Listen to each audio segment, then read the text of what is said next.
दोस्तों, मैं हूं योगेश और आपका एक और बार फिर से स्वागत करता हूं अपने इस चैनल अनसुनी स्टोरी पर। बहुत समय पहले की बात है। एक गांव में दो भाई रहते थे, राम और श्याम। उनके माता पिता का देहांत बचपन में ही हो गया था और तब से दोनों भाई एक दूसरे का सहारा बन गए। राम बड़ा भाई था जो मेहनती और ईमानदार था। वहीं श्याम थोड़ा चंचल और लापरवाह था, लेकिन उसमें अपने भाई के प्रति बहुत प्यार और सम्मान था।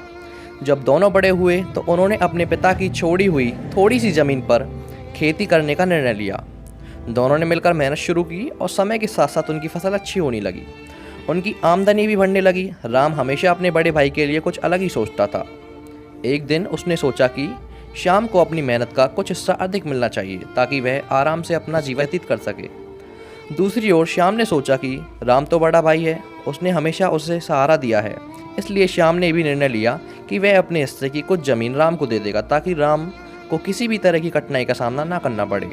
रात को दोनों भाई अपने अपने हिस्से की फसलों को लेकर खलिहान में गए। राम ने चुपचाप श्याम के हिस्से की फसल में कुछ डाल दी और श्याम ने भी चुपचाप राम के हिस्से की फसल में कुछ फसल डाल दी।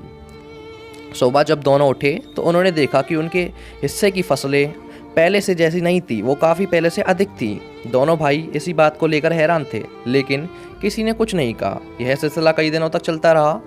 अंत में एक रात जब दोनों भाई एक दूसरे के हिस्से की फसलें रख रहे थे तो उनका आमना सामना हो गया। दोनों की आंखों में आंसू भर आए। उन्हें यह एहसास हुआ कि वे दोनों एक दूसरे के बिना अधूरे हैं और उनके बीच का प्रेम उनका ही सबसे बड़ी दौलत है। इस घटना के बाद दोनों ने मिलकर सब कुछ बांटने का निश्चय किया और पूरे गांव के सामने उनकी भाईचारे की मिसाल बन गई।